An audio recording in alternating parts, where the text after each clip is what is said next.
There we go. Okay. Welcome everyone. We are extremely excited about this program. And as I was discussing with Michael, it's all a matter of timing. And certainly having this program this week is excellent timing. Michael Feuer recently completed his 15-year term as Dean of the Graduate School of Education and Human Development at George Washington University. Michael's also past president of the National Academy of Education and a non-resident senior fellow at Brookings. In addition, Michael was appointed by President Barack Obama in 2014 to the National Board for Education Sciences. Michael does a lot of research. That's kind of his area of expertise. And he currently has a very nice grant from that he's going to hopefully tell us a little bit about from the William and Flora Hewlett Foundation to launch the Forum on Democracy and Education, which is going to support the development of enriched civic education content in teacher preparation programs. Through the forum, Michael will collaborate with educators, school leaders, foundations, and policymakers in the US and internationally, and help develop innovative and civic education strategies. So I'm not going to take too much more time talking about Michael because certainly his resume is very impressive. His background is impressive, and I'm definitely looking forward to the presentation. So I now give the room to Michael, and thank you very much for joining us. We really appreciate all your time and your generosity. Michael will be answering questions afterwards, as we usually do. If you're afraid you'll forget the question, feel free to put it in the chat and we can read it later. So, Michael, the room is now yours. Thank you again. Thank you very much, Lynn. Very nice to meet you. Very nice to be introduced to this group. In a way, this group, I'll say something about it later on, but it kind of represents for me something about civic engagement that uh, I'm glad to know about, and I'm glad to be part of, at least for today. And now, for some reason, my trackpad is not working. Oh, here I am. Good. Anyway, thank you so much for this invitation. I should point out that, as I said, there are a few people on the screen who are very near and dear to me, colleagues of mine from the new initiative on democracy and education. Dr. Paul Gorin is here. Dr. Amanda Baker is here. My former communications director with Turan is here, and you guys are very kind. As the Car Talk boys used to say, thank you for being willing to squander another part of your afternoon. Anyway, it's great to be together. And look, I'm going to try to be sort of brief, no matter how long it takes, because I would like to have this as a possibility for a conversation and not just me doing the talking. I'm not going to have slides, you know what they say, power corrupts and PowerPoint corrupts absolutely. So I'm just going to keep this conversational and um, you're right, Lynn. Timing is very interesting. What an interesting auspicious moment to be thinking about civic education and American democracy on the day after January 6th. Um, it turns out that although that day means different things to different people, it is true that at least since then, but actually going back further, we have been experiencing not just in the US, but rather internationally, something that now has its own name in the literature. It's called democratic backsliding, which is the way some of the academics and the survey researchers um, summarize what is, I think, something that intuitively and in other ways many of us are feeling and worried about, and that is the number of countries that, according to some sources, such as the International Institute for Democracy and Electoral Assistance, which is headquartered in Scandinavia, actually, but the number of countries moving in an authoritarian direction um, back in 2020 already outnumbered those moving in a democratic direction. And of course, these are metrics and summaries that depend a lot on how people define terms, but you can imagine what some of the core components of that sort of analysis are. Uh, Erosion of principles of due process, erosion of balance, checks and balances, um, concern about the role of media and freedom of speech and assembly, etc. And it turns out that in the US, um, we are, our ranking in these kinds of international surveys, let's just say, has been worrying, concerning to many people. And so with those images of January 6th seared in our memory, and certainly yesterday, even if your memory was slipping, all you had to do was turn on the TV because there was a lot being said, and in some ways there were things going on. I saw one newscast yesterday which showed a group of, I'm not sure how many people, who had gone back to the Capitol to celebrate what had happened and to essentially declare that what went on was okay. It was a small group, and in any event, today is January 7th, so um, we have that in our heads. I don't mean for this conversation to be yet another political rally against the current administration. You have plenty of other places and smarter people to listen to on all that stuff. I think my point in bringing that up is a little bit different, and that is that really, regardless of how one feels about the current administration and whether there really are, serious concerns, the evidence is clear that there is a very widespread resurgence of interest in this topic of democracy and the fragility of democracy. And, you know, reasonable people can have different points of view about what's actually happening, for example, here in Washington and around the country. But I think the evidence is pretty strong that we're experiencing a kind of, at least in my lifetime, a resurgence of interest in this thing we call civics that I haven't seen in a very long time. Um, there are all kinds of problems of how that word is defined. We can maybe we'll say a few things about that, but it is pretty clear that both in the professional and more general public discourse, one hears and sees a lot more interest in civics, and for all kinds of perhaps familiar reasons. For one thing, we have a strong tradition, and part of our political history and culture, I suppose, is that when we are facing times of economic or social stress or disruption or anxiety, attention does turn to the schools pretty quickly. And we've seen this time and again. In the 1980s, there was a perceived economic threat to our global competitiveness because of the rise of Japanese technology and productivity.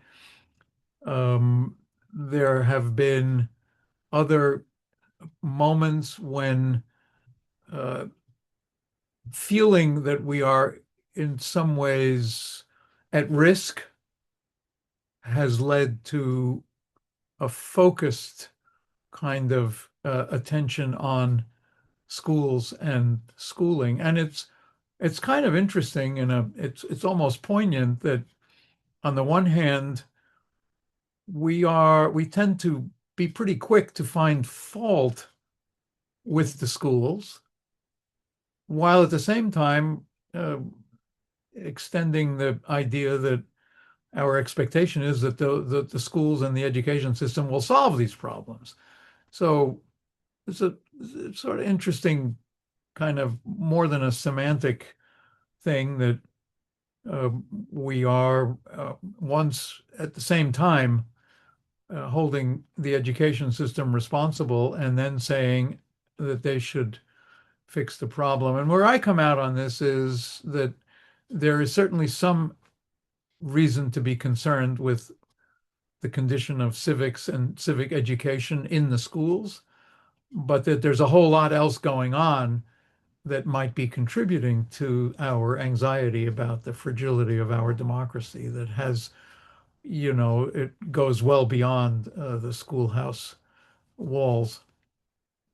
And on the other hand, uh, to fix some of the problems that we are dealing with, the schools have a role, and that's partly what we're working on. And my colleagues from the forum, Paul, Amanda, and others, know that one of the reasons that we are working on this project is because of a fairly, I think, convincing case to be made that education needs to be playing a significant role in how we address some of these issues. But on the matter of whether the schools, what the role of the schools has been, we have some data. A recent analysis by the Annenberg Policy Institute at the University of Pennsylvania found, I don't know whether this is good news or bad news, I'll let you be the judge of that. But as they put it, um, it turns out that in 2024, yes, there's been right now, two-thirds of US adults, more than close to 70%, can name all three branches of our government, which is higher than it was in 2020 and 2022 and so forth. I don't know whether the fact that it's gone up is the point to emphasize, or the fact that somewhere between 35 and 40% of American adults can't name the three branches of government. That's worrisome. It's not entirely clear to me that naming the three branches of government is a necessary and sufficient condition for good civic behavior, but it would be nice to think that more of our people actually knew more about how the country is supposed to be working. Um, there's evidence of how many American adults in various age groups don't really know key facts about the Constitution. These are interesting quantitative, uh, shall we say, elements in this ongoing resurgence of interest. We have something in America that you all probably know about, the National Assessment of Educational Progress. It's called NAEP. And there too, the evidence is concerning. In 2022, the average civics score for eighth grade students was 2 points lower than in 2018. 49% of eighth grade students, this is good news, I suppose. 49% of eighth grade students report taking a class that is mainly focused on this word civics, at least in grade 8. 51%, that means don't have a class on what they would self-identify as civics. I'm not sure what to make of that either, except it is something that we all ought to be paying attention to.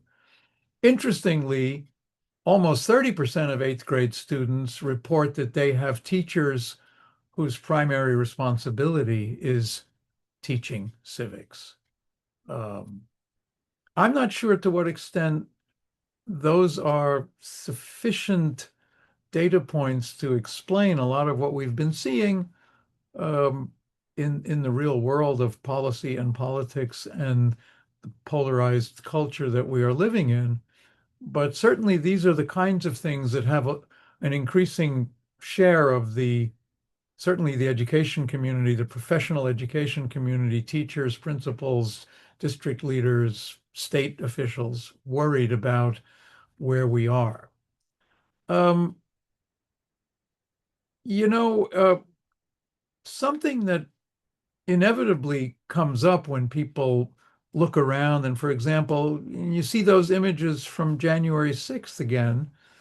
Um, there is yet another sort of refrain that we hear, which is a kind of people pining for the golden age when people knew more about civics and could handle things better.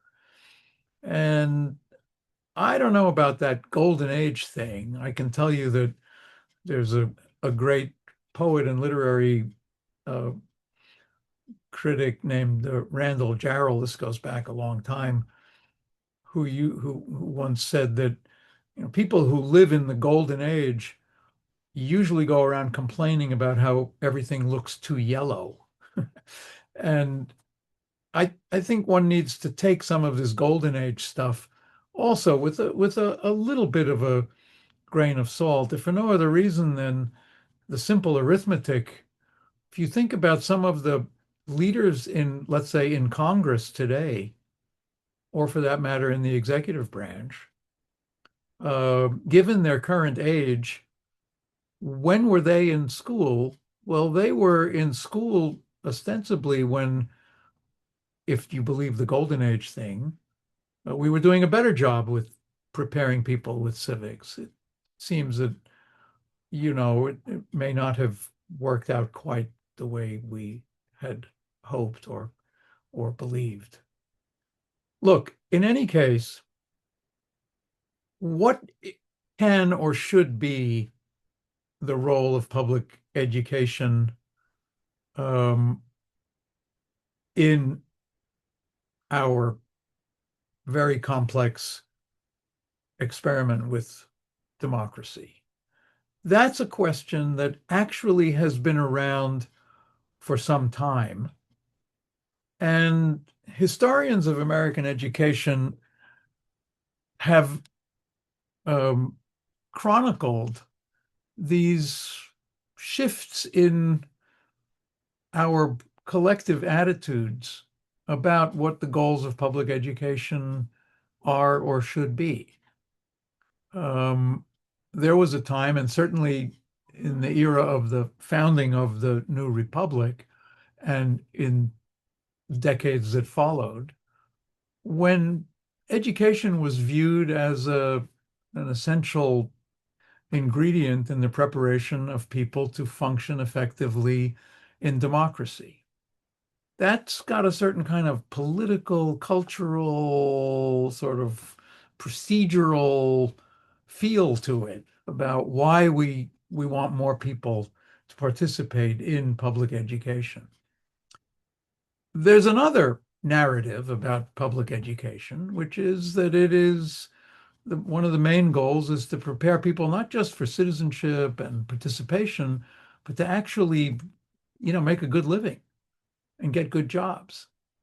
And that's, I suppose, what we would call a little bit more of the human capital model, the return on investment model about education. And my own training was largely dominated by economics. So for me, education has been, uh, I've always viewed it as one of the most important investments that a society makes and that individuals make.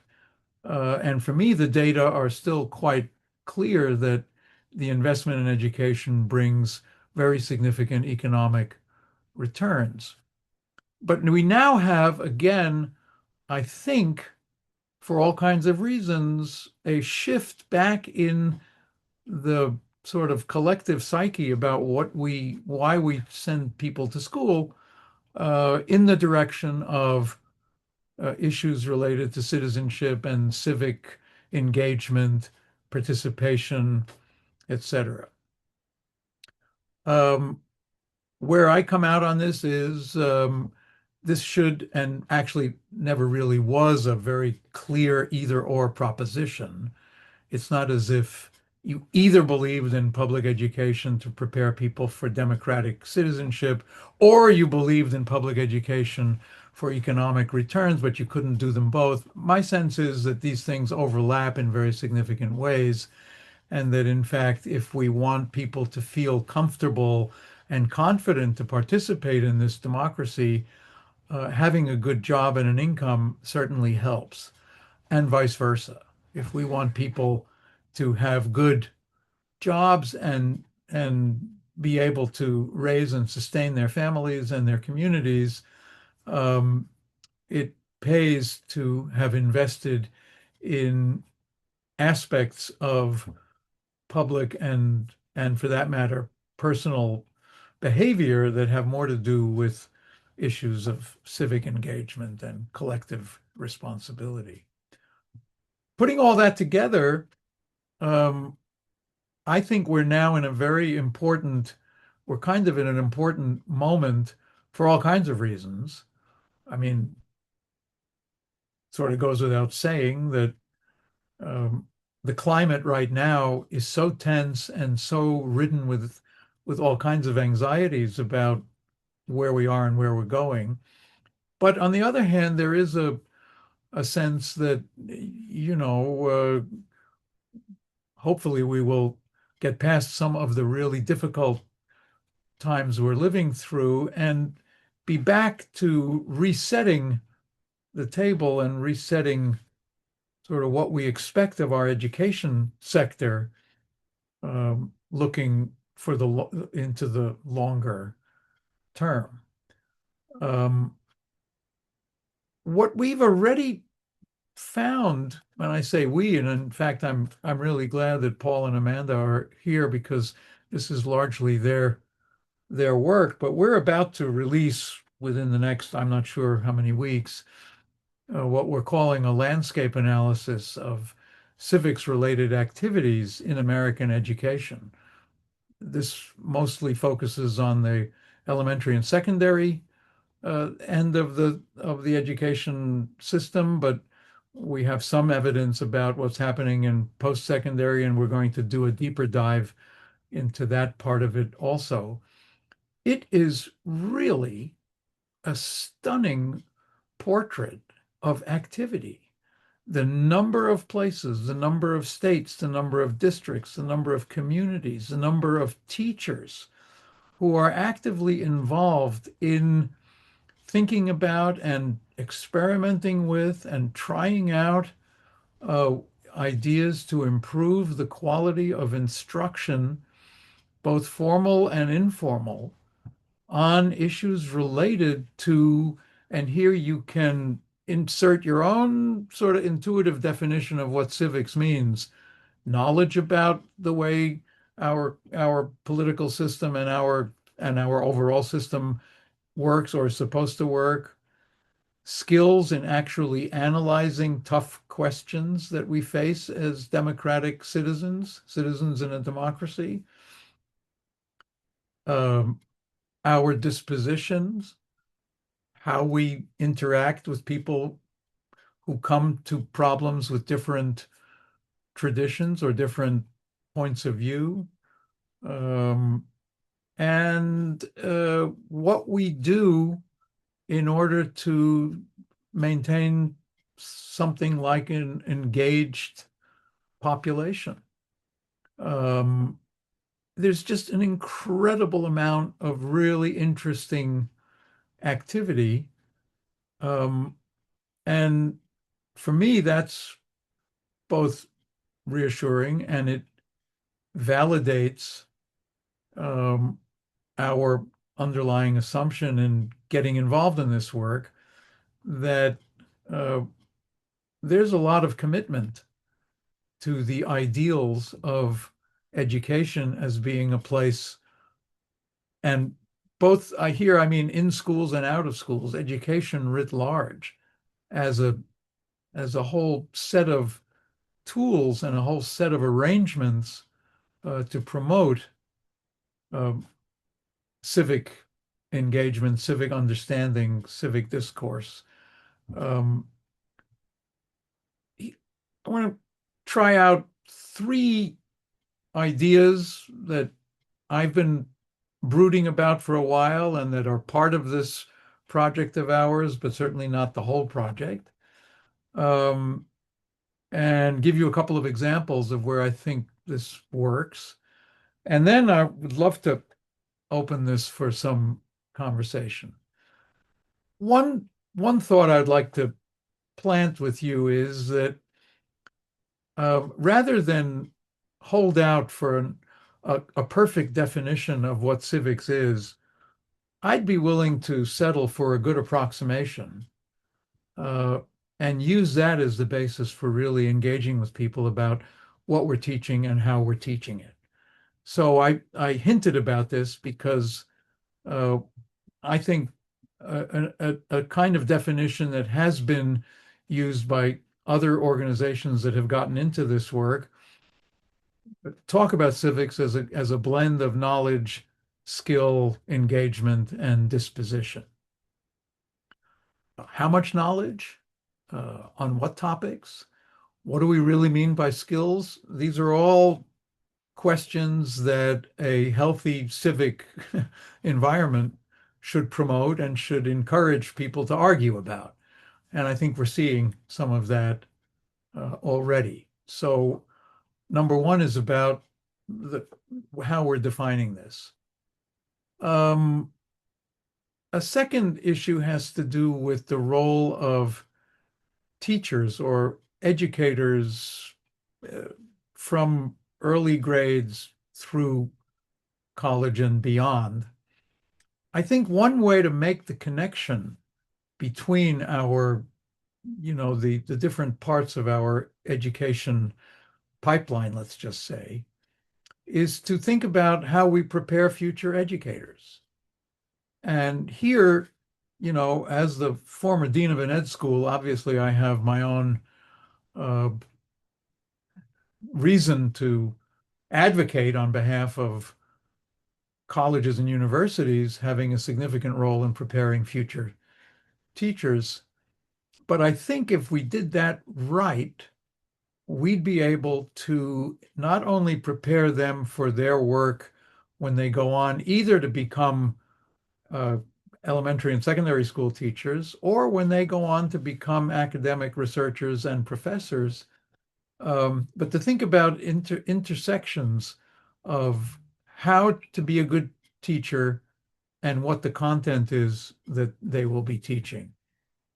For you education folks, you'll recognize in there something that one of our great leaders who we lost recently, Lee Schulman of blessed memory, talked about in terms of pedagogical knowledge and content knowledge.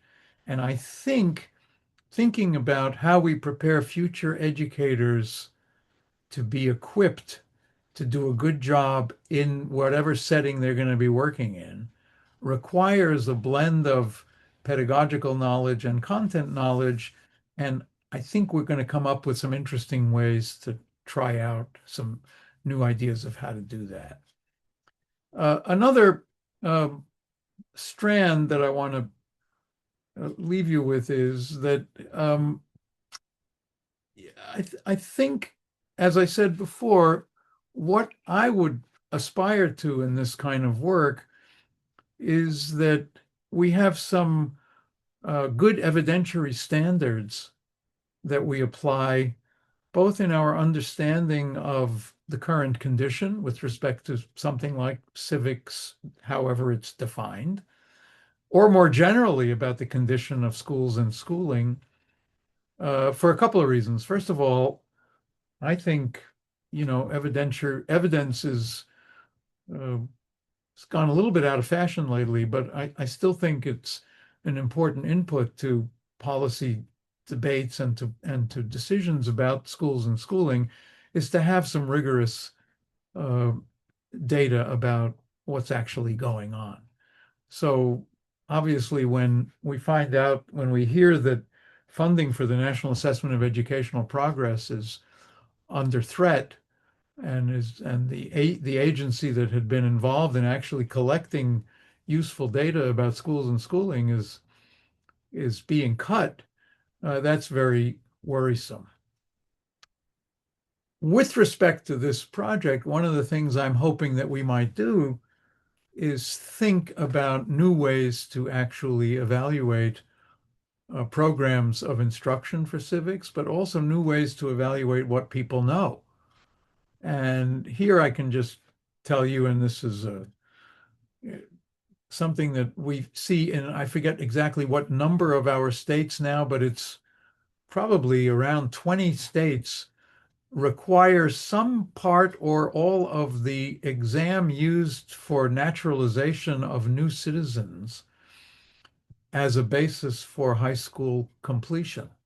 It's one of the exit exams, and you have to pass the naturalization test in order to meet state standards for graduation. Now, I'm abridging some of the nuances here. That for me is an interesting indication of the rise, the almost inevitable uh, attraction of something like a standardized test to answer tough questions. But the idea that we would be using an exam that has all kinds of flaws and imperfections and is open to all kinds of very interesting sort of fragilities of its own as a basis for holding schools accountable for what we're teaching young people about civics and citizenship. I think we can be doing better than that, and I'm kind of hoping that there will be, with this national revival of interest in civics, a collective will to experiment with some new methods of assessment and evaluation. And in fact, that's one of the parts of our forum um, uh, initiative. Um, Let me give you a couple of examples. I mentioned the one about, I think I mentioned something about not wanting this to be a zero-sum game between uh, civics knowledge and other things that are very important in, let's say, the K-12 curriculum. And take something like how we teach young people about science. So I anticipate that people who are very worried about the condition, the quality of science and mathematics education, whether they've got all those data right or not is another issue. But people who are worried about that might then be concerned that if we push into the crowded school day, if we require more time to be spent on quote unquote civics, that we will somehow be further weakening the instruction and the preparation of young people on very important aspects of science and mathematics that they will need in their careers and to be good citizens. So I have in mind a kind of crazy idea that suppose we imagined a high school chemistry class where the main topic is the chemistry of fuel combustion and what happens to the ozone when you have, carbon emissions and the like. And there's a hard science of that. And I want young people, to the extent that we have the resources, to know more about what's going on there with the chemistry. At the same time, I would like more young people to appreciate why we're having a fight about what to do about it, which gets beyond the chemistry and it gets into issues of economics and regulation and political political power. Um, and imagine for a moment that an 11th or 12th grade chemistry class has a whole module on, let's just say, climate that involves both the chemistry and, if that's the hard science, then I would say that the economics and the other stuff is the very hard science. Why are we having an argument about carbon taxes, regulation, and all of that? I don't have to proselytize about whether there is a climate crisis or not. I think people have their views about that. I have my own personal view about it. I think the evidence is pretty clear. But my goal in promoting some kind of new way of taking that on um, would be to have young people not necessarily listen to me or their teacher about what they should be believing as much as learning about how to analyze these arguments and how to think more clearly about what choices we face.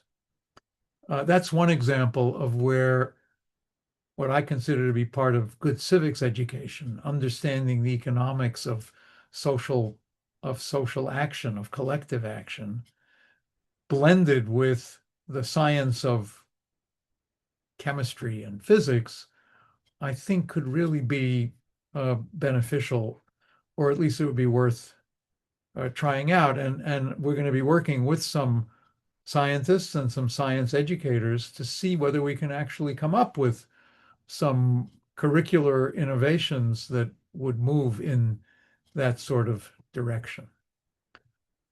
That point, I also think is very significant that I want to leave with you, speaking for myself, and I think my colleagues in this project. We're more interested in education as preparing people with skills of how to think rather than making education a place where we tell them only what to think.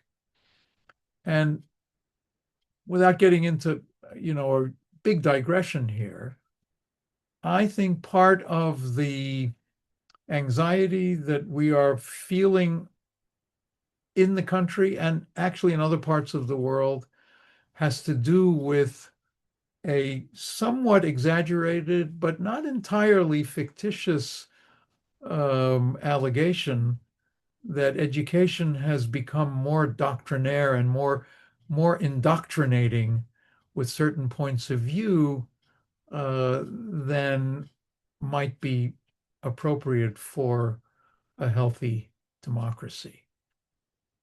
And so the question of how to think ought to be, at least for me, the priority. And I would, in this case of, let's say, the climate change argument, I don't think young people need to hear from me as much about why I believe that we have a climate problem, as much as they might be able to learn from a good civics and science class about, suppose there is a climate problem, what can society do about it? And why are we having these arguments? And I can rattle off a number of other examples where my fear is that not only people who are running the country in Congress and elsewhere, but a lot of our a lot of our young people in schools today could benefit some reminders about why we are having those kinds of debates.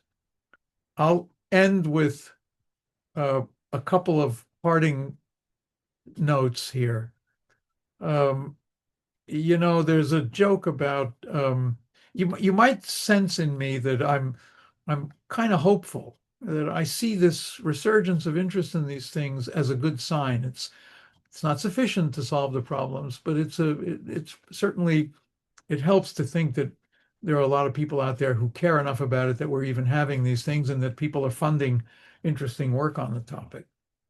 So you might say I still tilt in the direction of optimism. It reminds me of the joke about the the pessimist is the one who worries about World War III, and the optimist is the one who worries about World War IV. And I put myself in the category of people who, as much as I worry about what's happening right now, I think that we're going to find ways to work together to sort out some of these debates and get to a point where there can be some real educational improvement. I believe that, for example, this group, your village, is for me a really good example of something that I think is going on in a lot of places and gives me a lot of reason for optimism. These are communities of people who are mostly volunteering to get together and think about and work through tough problems in their communities. You have the work of Jim Fallows and his partner, his spouse, who have written this marvelous thing called Our Towns, and they're continuing that work. You have some of you may have been watching some of Judy Woodruff's work now on public television, where she's going to communities and finding evidence of quite remarkable um, coherence and cohesion. So I know for a while there was a lot of this kind of bowling alone metaphor was very popular, and I had my doubts about it, and I think I'm seeing evidence that people are actually bowling together in ways that we need to be documenting better and holding out some hope about. I think there is evidence also that gives me reason to be hopeful that up until the pandemic, at least, and for the 20 or 25 years prior, there was very strong evidence of substantial improvement in teaching and learning for almost everybody. Um, and maybe wasn't fast enough. It wasn't as as strong as many of us would have liked, but the trend line was positive, which again for me is evidence that progress is actually possible. I think just today I was reading another little bit of, I don't know if I should get, I'm not going to open the champagne on this one yet, but it seems that Congress has actually denied the president his wish to cut federal funding from three of the biggest scientific research agencies. Um, and I wrote a piece for Brookings a few months ago, very worried about cuts to federal investment in science. And as much as I've been worried about where Congress is on some of this, it seems like there may actually be evidence here that some of the guardrails are actually holding. And I would personally view it as a tragedy if we really, really cut our funding of science, which I consider part of the whole civic infrastructure.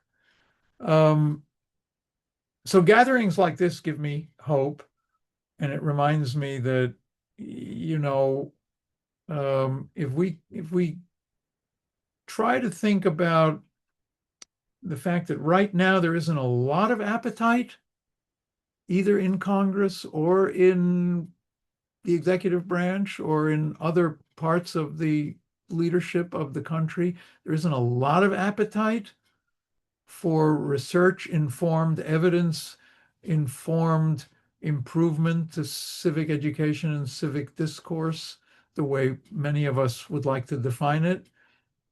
I think we need to stick with the program and start working on what I would call a stockpiling strategy, that things will turn around, one hopes. And at that point, I'm hoping that we have some good ideas ready to roll with our schools and school people. So there you have it. Um, happy to continue the conversation. And thank you Thank for you. letting me Thank you, Dr. ventilate on Feuer. some of these things. Very interesting, and you certainly raise a lot of things to think about, and not just food for thought, but I'm sure that people are going to have questions. So I am going to open the floor for questions. You can either raise your hand physically or electronically. Remember that everyone has come in muted, so that if you want to say something, you're going to need to unmute. And if you need help with that, I'll send the ask to unmute button. Um, While you're so, thinking of your questions, I just want to make one more point of personal privilege. I see my dear friend Ed Levy here. And since I was talking a lot about data and evidence, there was nobody in Washington who had a keener appreciation and a facility with educational data than our beloved Mary Levy, who we lost last year. And I just want to say hi to Ed and how much I think of you all and the family. Thanks, Mike. thank you. Um, okay, so we are open for questions, comments, thoughts. Hans, I see your hand asking you to unmute. Thank you. Thank you, Lynn.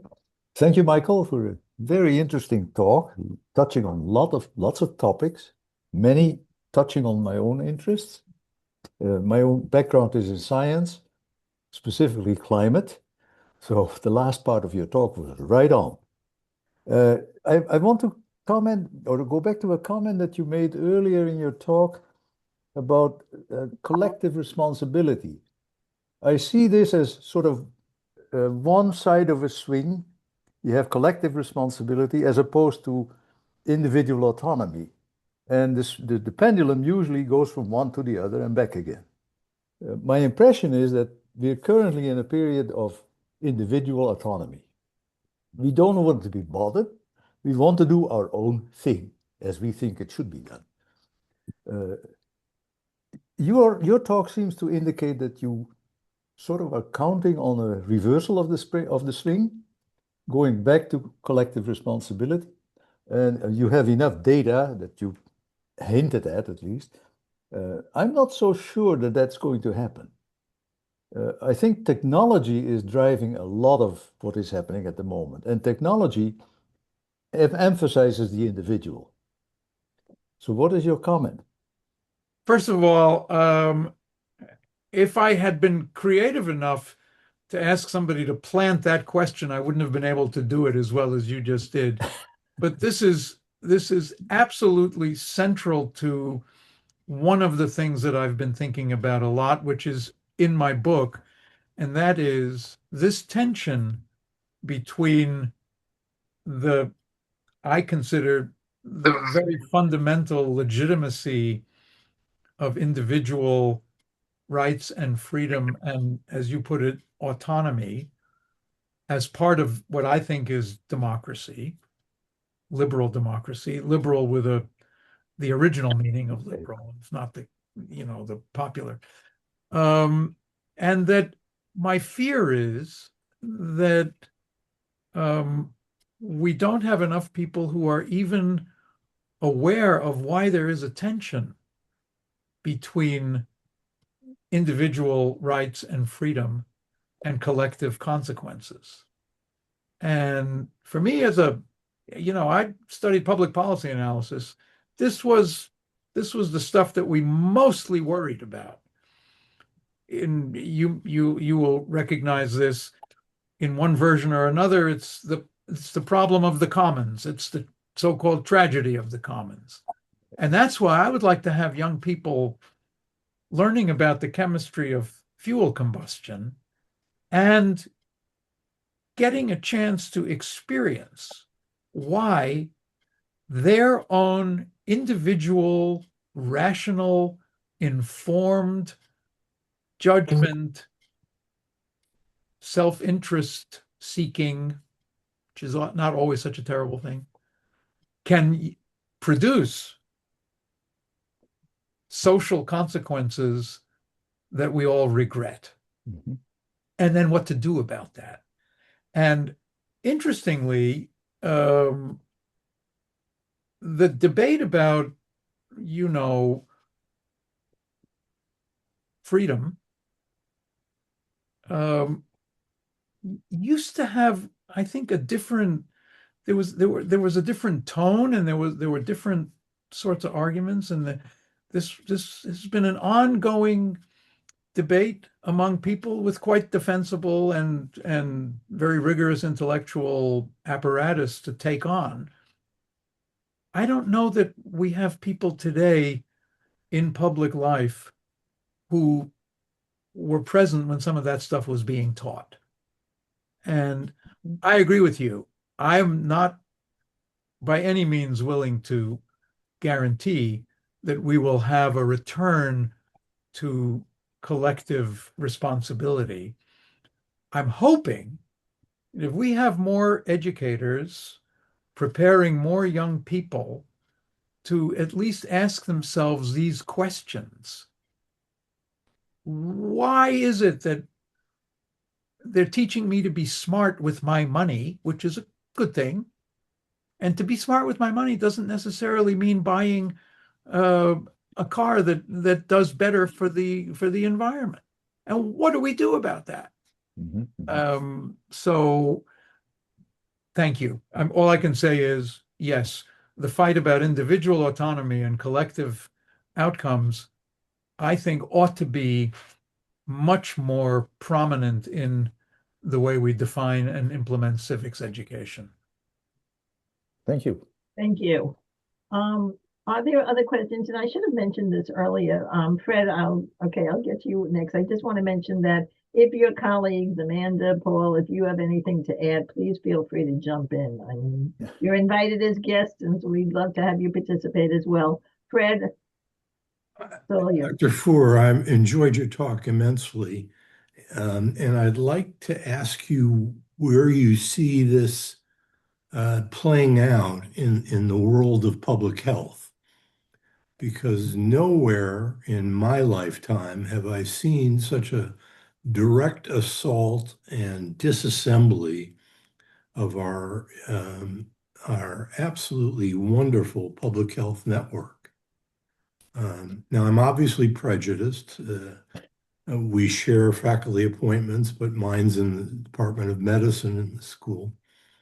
At GW? Are you at? Yes. Oh, okay, great. I should have called on Dr. Frederickle. Sorry. No worries. No worries. Most of the time that just gets in the way of conversation.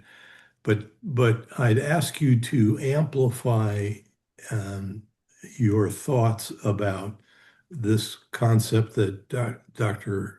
Hans brought up in the world of public health, where we're now suggesting that individuals should be able to make their own decisions about whether to get immunized or to immunize their children, and that there be little or no either local or state or federal guidance about how best to manage that. Nowhere else do I see that as such an important issue for immediate survival in terms of this issue of joint venture versus individuality. In my early development of my interest in this whole business of civics and democracy, and I have a slide that actually I've used in some other talks. One of the things that is seared in my memory of what was going on during the pandemic was people carrying a big sign that said, "Masks are tyranny." Right. And that reminded me then that there is this maybe something that we've always known, but we weren't paying close enough attention to, that there is this sense of an encroachment on individual freedom from something like wearing masks that were intended to protect the public. So you have there a perfect example of this clash between individual rights and social wrongs. And you know, if you are prejudiced, I'm with you. I find this whole thing to be just an incredible reversal of of reasoned thinking about these issues. Are some were some of the mask mandates maybe a little bit you know, over determined? Okay. Did we get it all right? Of course not. But we even have mathematical evidence. There's some people at Columbia who did retrospective data reconstructions, essentially, that showed how many American lives would have been saved and how many fewer cases of COVID would have occurred had the mask mandate started sooner and been implemented more rigorously. Did we pay a price for the mask? Of course. But this is something where I don't know what to say about the fact that we now have uh, someone who is essentially been has been vested with the authority to determine our public health, uh, who has no clue about this. It's just terrifying in some ways. Um, Again, I'm hoping that we can turn some of this around long enough to survive it. And my fear is that there's going to be a lot of illness until we get to that. And at that point, I'm just kind of hoping that we have people who are elected or appointed who at least are willing to have a serious conversation about exactly this tension. Now, you know, I know what that one has to be careful about calling for more collective action, and as collective action is often viewed with another C word, coercion, and people are skittish about, you know, the irony is that the current administration is actually much more coercive than would have been in the original sort of more conservative philosophy about the role of government. But leaving that aside, I don't know what else to say. And by the way, I just want to do another shout out to a very dear friend from whom I learned a lot of this stuff, was my former boss at the Office of Technology Assessment is here, John Andelin. Hi, John. Thank you for Hello, coming. Michael. I only want to comment, back when we did work together, one of the things we said was, it's okay to disagree on your opinions, but we should all agree on the facts. Yeah. I think that explains a lot of what's going wrong today.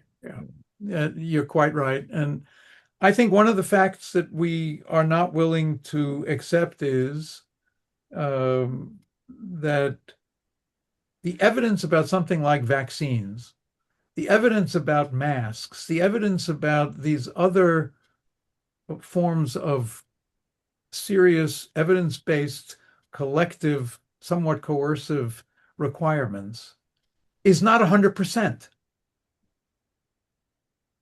There are people who get ill because of the vaccine. But on balance, there's nothing that happens that's 100% anyway.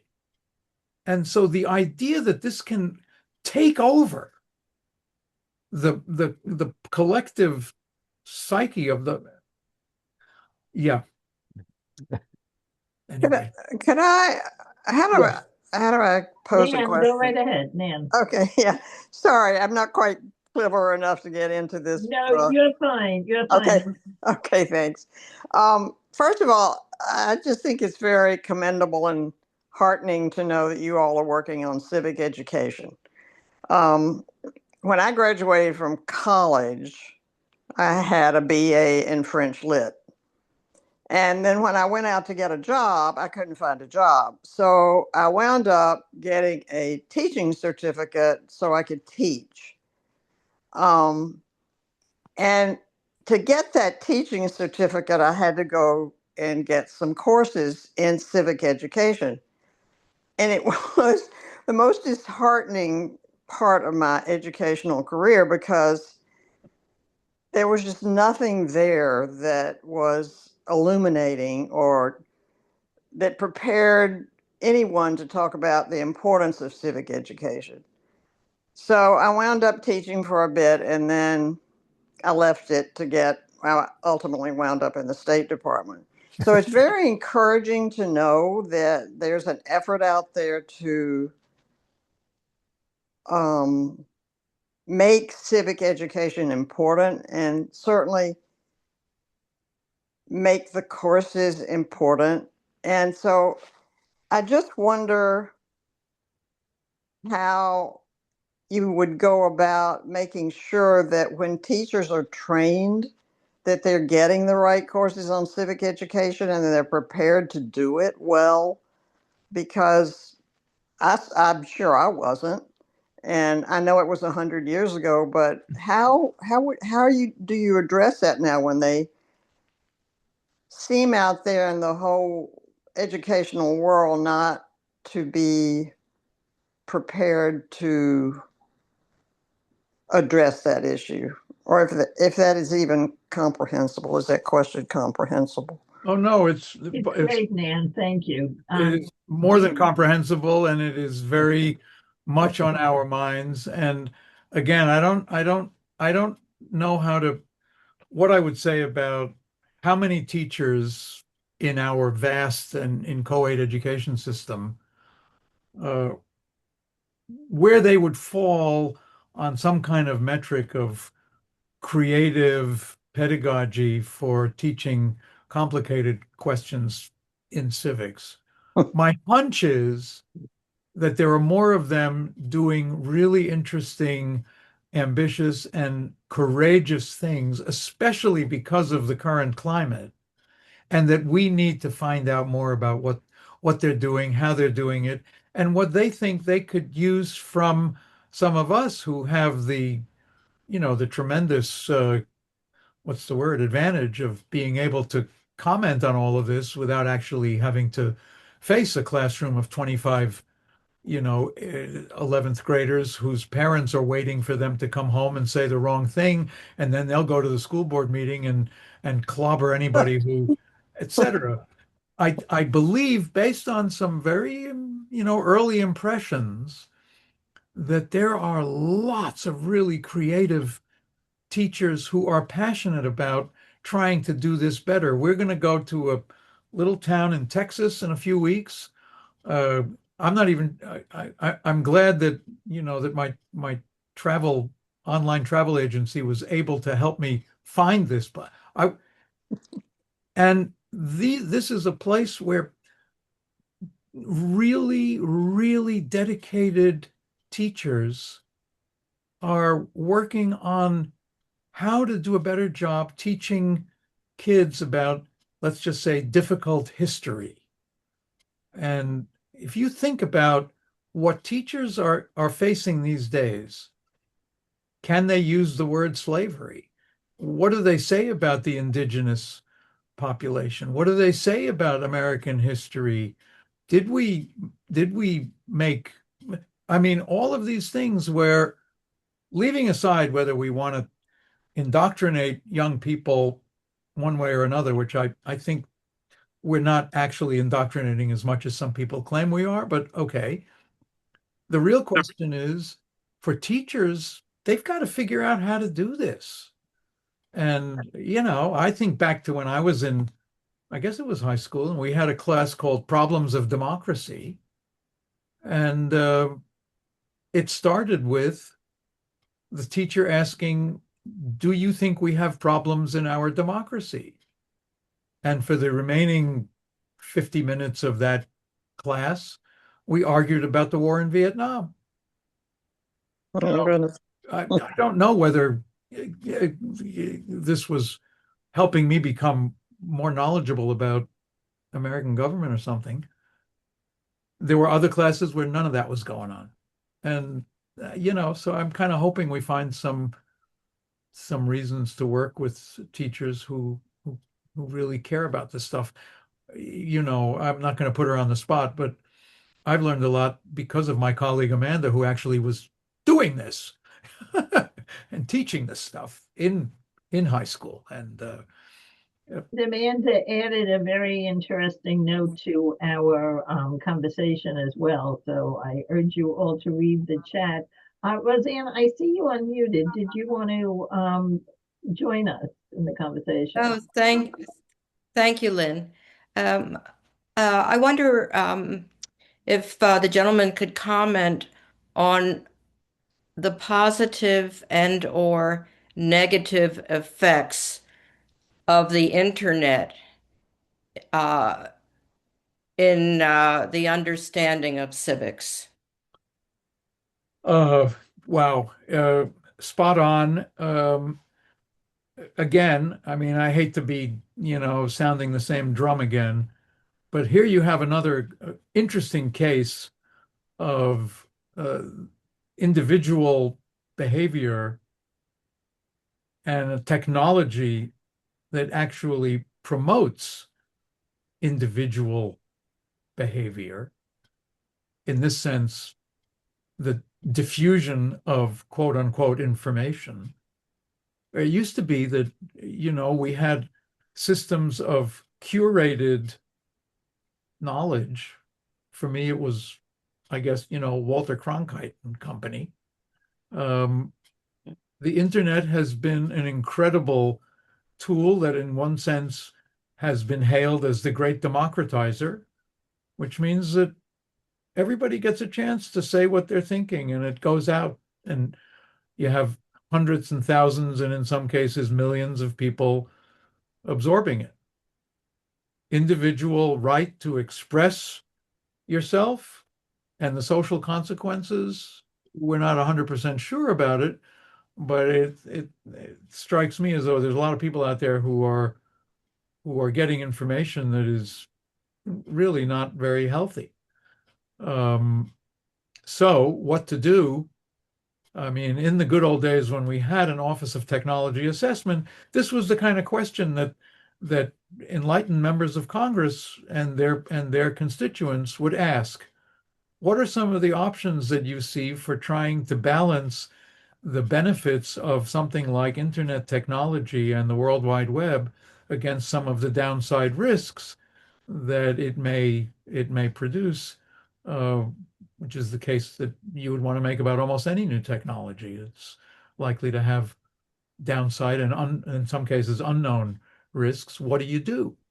We're not even asking ourselves that question. We get into these ugly fights about, you know, whether Mark Zuckerberg is or is not doing enough to, you know, control his media empire, instead of asking the bigger question of, okay, here we have it, you know, a great functioning democracy that thrives on principles of individual rights and liberties and the pursuit of knowledge and free expression.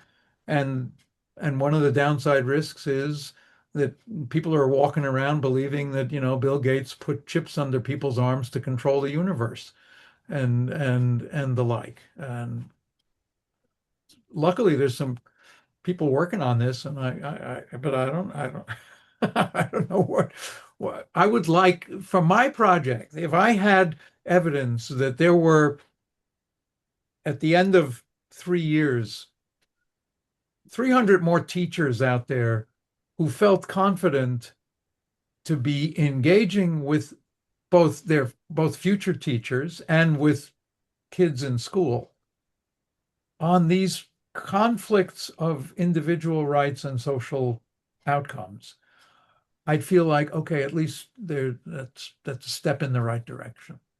But I don't know how to fix this problem of the internet. You know, we're using the internet right now. I'm glad it's here. It is definitely a complex issue. And then you talk about, I mean, we didn't talk about, but of course, there's the issue of the Teach for America course and Yeah. what training they're getting before they go into the classrooms. I mean, there's a lot there that we need to unpack. But certainly covered a lot of ground, Dr. Feuer. This has been really extremely interesting. And as I told you, we have a very well-educated, impressive group of people. So I hope you enjoyed this as much as we did. Before I sign off and finish thanking Dr. Feuer, I just want to remind everybody it's a Wednesday night, so clearly you're free. Join us next week when we have Eleanor Roosevelt's granddaughter in person at the Village Square. And she will be talking about Eleanor Roosevelt and her involvement as a humanitarian. We, of course, will have a refreshments and a reception there as well. So it's in person. Please come in and join us. We're going to try to also stream it for those of you. Carol, I'm glad you're online. If we are going to try to stream it as well, if at least the presentation part. I can't stream the wine, but we can stream the presentation. So we do look forward to seeing you. That's Wednesday at 5 o'clock at the Square, Village Square. We also have tomorrow night an in-person social hour, so lots of opportunities to get together in person and see each other. And then, of course, we have our town hall. So if I don't catch you sooner, I'd love to see you at the town hall. That's a Sunday at 3 p.m. And it's really our opportunity to hear from you. What do you like? What needs work? What can be improved upon? What ideas do you have? And we feed you. So please join us. And that's at 3 o'clock on the 25th. Again, I want to thank Dr. Feuer. I want to thank you all for your participation. This has been a really incredibly interesting discussion. I think the conversation's just starting. I look forward to us continuing it when we see each other tomorrow night at Social Hour. And, you know, we're here. And perhaps if I might be as brazen as to ask if you would come back one day, you know, maybe in a few months.